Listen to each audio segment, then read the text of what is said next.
rAVe Radio. With rants and raves, you'll be okay. And today is your lucky day. It is rants and raves with Gary K.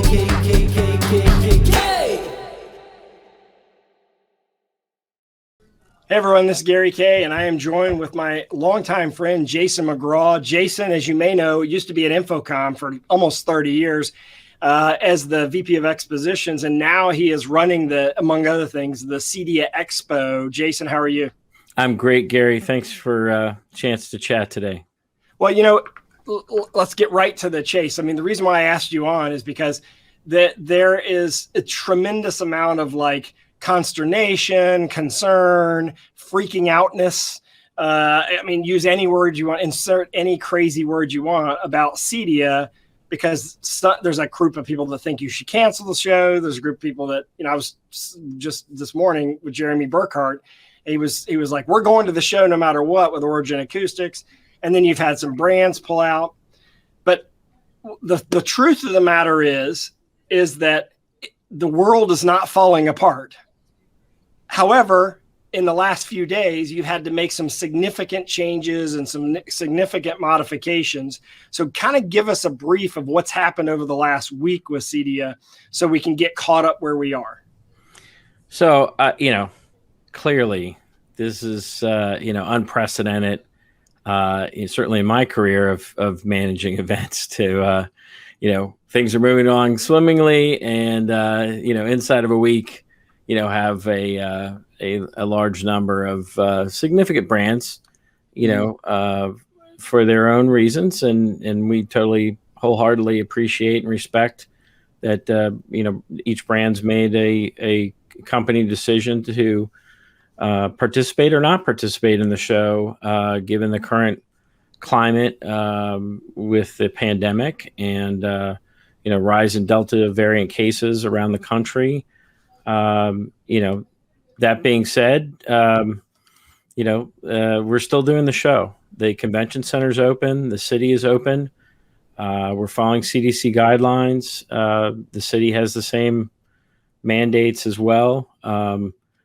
Corporately, Emerald is running trade shows across the country this week in Las Vegas and various cities, and thousands of people are attending shows safely. They're wearing masks, they're going about their business, they're having events. And yes, are those events the same size that they were in the past? No.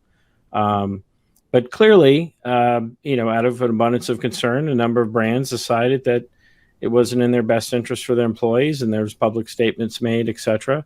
And, and that caused other companies to look at their status and decide to be in or not be in.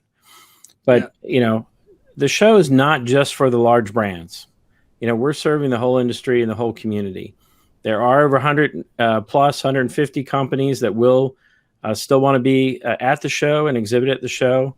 Unfortunately, they're not some of the larger household brands, but they're important brands, and they have critical pieces to the systems that we all put together in the home. And so it will be a smaller event, no doubt. But we're going to run a healthy and safe event for those that want to be there.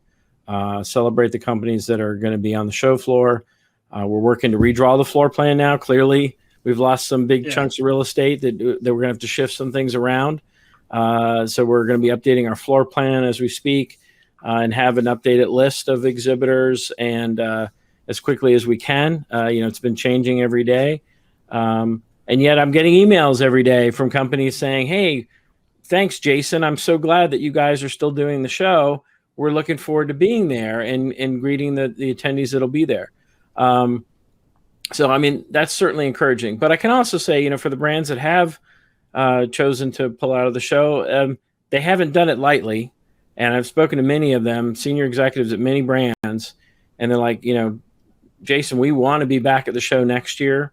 We support the community, support the industry, starting to look for ways that we can, continue the conversations beyond the show and moving forward, and might have some other new plans in the works to do some additional programs and events throughout the year. Because we recognize that it's just unprecedented times. But we're doing the show. So rumors that the show's canceled, they're canceling tomorrow, are not true. We're doing the show. I will personally be in Indianapolis the end of next week as we're setting up the show. It will go on. I will be wearing a mask. I am vaccinated. I'm just sharing that publicly. You don't have to disclose if you're vaccinated or not. But I respect everybody's personal health choices. But our team's going to wear masks, and we encourage everyone to wear a mask. So, that's our policy. It's not a mandate. We do want unvaccinated folks to wear a mask. But, wash hands, social distance if that's your choice. We are going to add some stickers for attendees at the show that, red, green, yellow, hey, green, high five, shake hands. I'm cool with that. Yellow, not sure. Please ask me. Maybe an elbow touch. Red, hey, respect my turf. I'm gonna, So that'll help people, who may have varying degrees of comfort, being in a public situation like that. But again, we feel very confident about the health and safety protocols in the convention center. What we're doing, like I said, we run events all the time. We're running them successfully around the country. We feel confident in our ability to have a safe event, but we recognize that people make their own choices. So, there's a lot being said out there. We're just trying to make sure, hey, we're going to do the best event that we can. We know there's going to be a few thousand people there, that want to be there. We've been polling people who've registered. Are you going? Are you not going to go? So we do know that folks are going. Is the program shifting a little bit? Yes, we're going to have fewer MPT sessions. Yes, we've had to consolidate some of our sessions with our Smart Stage and our Innovation Hub. So we'll have that together in one stage. But CEDIA is still doing sessions at the show. There's still programs on demand. So, the opportunity to connect, to see new products from the exhibitors that are going to be there is still a high value in our opinion. I will add, Gary, we've heard from exhibitors at some of our other shows, last week, this week already, in some different industries. They're like, hey, the quality of people that I'm seeing, albeit fewer than before, I'm having really great conversations. Yeah, longer conversations because you get more time with them. Yeah. The people who are coming are highly motivated. They're highly qualified. And so there's still an inherent value in that. And the exhibitors are appreciating that. And, net promoter scores are going way up from the exhibitors from the events that we're doing because they appreciate the opportunity to be back face-to-face with their customers in the channel. So we're expecting the same out of CEDIA Expo for this year, and making the best that we can of the situation that we're faced with at the moment. But right. It's certainly not out of hey, we're disregarding what people are feeling or thinking. Absolutely not true. Totally, our team's been on the phone. We've been answering emails, trying to clarify questions. One question that we do get is, hey, I canceled out of the show. What are you going to do for me? We're going to take care of the brands that, have been with us and provide options for, how they can invest funds with us, towards future events, other opportunities with us, digital opportunities, list rentals, all this kind of thing. So if a brand's got concerns or questions, they can contact our team directly, and happy to walk through the, we recognize that any event that we do as a partnership with the channel, with the manufacturers, the exhibitors, and it can't succeed ultimately if everybody doesn't come together. So yes, right. Unfortunately, some have chosen not to come together this year, but there are a lot that still want to be together with us, and we want to serve them. So, our motives are very sincere, to service the industry, and we frankly think that we need to get back to business and have events. We think we can do them safely. Otherwise, we wouldn't be doing them. Let's be honest. If it was that bad and the city said, "Hey, we can't run public events," they would close down the building like they did last year. They're not doing that. You know, and Indianapolis is not some other hotspot areas in the country, to be fair. So, but I also recognize people have to travel, and they may come from different distances and have different points of view. And so we respect that. So I'm not going to argue about science or stats or figures. You know, again, I respect everybody's choices, and we recognize it's a company choice, a personal choice, and you know, for those that want to be with us, you know, we're going to host the best party we can. Well, you know, first off, you answered almost every question I had with that little intro that you just did, because I had a whole list of questions I want to go through with you, and I think, you know, look, I'm on your side, and the reason I'm on your side is because I think we need to get back to normal, and I think people who feel comfortable going should go, right? And I respect the brands and the people who decide not to go for the same reasons, because right. If I had kids at home, I'd be concerned about coming back home because of the potential of carrying the virus back, even though I might not get it. I totally get it, and I agree. I think what you're doing, and I think that what needs to be stated is that you're in a bad position. You can't win either way, because if you cancel the show, you're just going to piss off a bunch of people. If you have the show, you're going to piss off a bunch of people. And you know, let's put it right out there.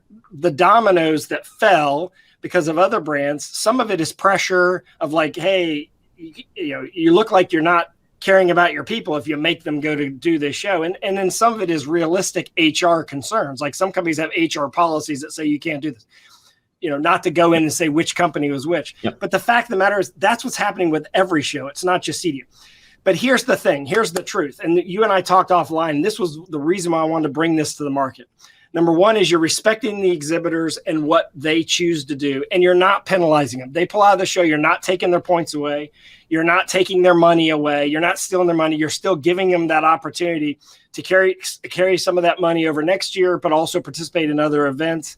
That was one rumor that's out there. Second rumor is that the show's going to cancel at the very last minute. The only way the show would cancel is if nobody shows up, and you know that you're going to have at least 100 to 150 exhibitors. So when you go, you're going to have to just realize that this is going to be like going to a show and paying attention to only the exhibits on the outside of the show floor. Like those companies where you discover something new, all of them have been collapsed into the middle, and you might discover some new things you didn't know existed. The other thing I think it should be said is that that you're doing the best you can. Like I almost feel like I want to defend you, Jason, because we're friends, but at the same time, I want to make sure you do the right thing for the industry. And I feel like you're trying to do the right thing. One thing that was said yesterday in our meeting with you is that you said, Emerald said, Brian, your boss said, we are going to lose a lot of money. This is not going to be a show we're going to make it. We're going to lose a lot of money, and we have no choice. But we're willing to lose the money because we want to support the industry, and we don't want to just abandon the show. If we didn't want to lose more money, we would just abandon the show. So I thought that was telling. Now, has Emerald done everything perfect? In my opinion, you have not. I think that Emerald could have stepped up earlier and done the red, yellow, green thing earlier, and had a maybe I even think maybe you should have a mask mandate, but that's not my decision. But ultimately, people can come in and wear a mask if they choose to wear a mask. Absolutely. You know, the one good piece of information I did see about all of this just recently, which is the article that Jeremy Burkhart sent me, which was Lollapalooza was a few weeks ago in Chicago, and they had 385,000 people there, all unmasked. And so far, there's only been 203 cases of COVID from around the country of people that attended. That's good data. But at the same time, I get it. I understand why Crestron and Snap One and companies like that withdrew, because they can't force their people to go, and they can't run a booth with 3 people. Like they have to have a lot of people at the show. So get off Jason's back a little bit, but at the same time, Jason is willing to take your calls. If you don't like something the reason why I'm bringing this to you today is if you don't like something that Emerald's doing, the buck stops with Jason. Jason is right here, and he will address those issues with you.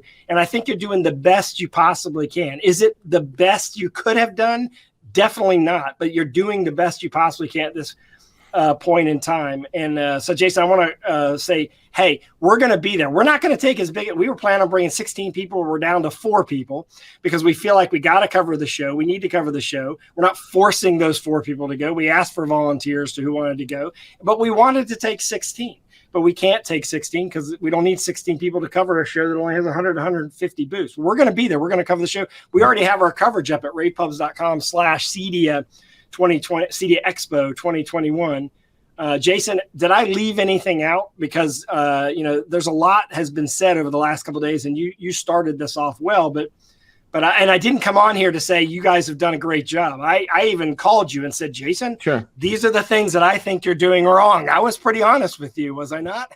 Well, absolutely. And there will be a lot of Monday morning quarterbacking and debriefing, could have, should have, would have, but also recognize that, 10 days ago, we were looking at 100,000 plus square foot show and 250 exhibitors and, projecting 10,000 people to be there. So, in a span of 10 days, it's dramatically changed. And so, we've made some decisions, and yes, everybody will have an opinion, and which we respect.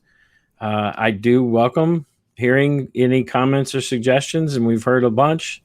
But we're looking at the long term as well. We absolutely very sincere in saying we're here to service the industry. The CEDIA Expo has been around for a long time. It'll still be around for a long time to come. We want to support the industry. We want to have the best events and engagement opportunities possible to help service the industry. For our brands that are staying with us in the show, we're offering some extra incentives. And thank you, for this year. And, we've communicated that yesterday to our exhibitors. But again, it's not personal for me or, love Crestron, love Savant, love Snap One, love Sony and Samsung and all those brands. They're good people. They have great products. We wish they could have been at the show this year. Totally understand and respect that they had to make tough decisions. But we'll be able to have a full-size, strong show again, knock on wood, next September next year in Dallas with CEDIA Expo 2022. We all want to see this virus business get behind us. We want to see the number of cases decline. We want our friends, our colleagues, our children to be safe and healthy. So we all need to do our part. I'm not going to get political. I'm not going to say, hey, go out and do what you got to do. But we're doing the best that we can. Thank you for saying that, Gary. We're here to support everyone. So, please, if you, so inclined, we would certainly welcome you to come to the show. I'm not begging. I'm just saying, hey, it's your choice. We're going to be there. There's going to be great people to see on the show floor. There's going to be great education content, great networking opportunities. And there's a lot of value there. There is not another event in the United States and North America this year for this channel where thousands of people will gather and hundreds of brands will be together, period. So, if you're interested in doing business face-to-face, getting back together, then please come to CEDIA Expo in Indianapolis, September 1 through 3. And we're happy to see you. One other thing you said yesterday that I could say in this video cast, if any brand that is exhibiting or has pulled out is upset, thinks they're not going to get their money back, or is somehow angry at Emerald or CEDIA, what you said to me is have them contact me. So yes. I'm putting a link in the description of this video cast because I want you, and I want to challenge Jason on this and challenge you. If you are complaining about what they've done, contact Jason directly and let him defend what they've done, but also fix whatever your problem is. Right. Because he promised me he's going to keep everyone happy. So if you're not happy, you contact me and let me know, and I'll make sure that you get the exposure you want. but go to Jason first, because I think that he deserves the opportunity to fix whatever your perception is the problem is. They're not going to keep your money. They're going to make sure that you have that opportunity to participate. They're not raising the rates next year. There's a bunch of, you're giving extra points to brands that are participating this year, things like that. So Jason's email address is linked, and his LinkedIn profile is linked in the description of this video cast. Jason, I appreciate you being on the firing line, and I appreciate the fact that you're defending what you did, but also stepping up and admitting that y'all made mistakes early on and that could have been handled differently. But like you said at the very beginning of this is unprecedented. And I know, look, I have known Jason for over 30 years. I know that Jason is a good guy. He really cares about people. So contact Jason. And if you can't get in touch with Jason, you come through me and I'll connect you two together by email, because I feel strongly that this industry needs to get back to normal eventually. And right now may not be that moment, but I will be going to CEDIA, and I hope to see Jason out there. And Jason, I hope you have a good show. And I hope you protect yourself. And for those of you who can't go to the show, I hope to see you at InfoComm in October. And thanks for joining me today, Jason. Thanks, Gary. Thanks, everyone. Appreciate your support. Positive, negative. Love to hear from you. And, look forward to seeing you in Indianapolis. And if not in Indianapolis, definitely in Dallas next year. So thank you very much. Thank you very much. Thank you. With rants and raves, you'll be okay.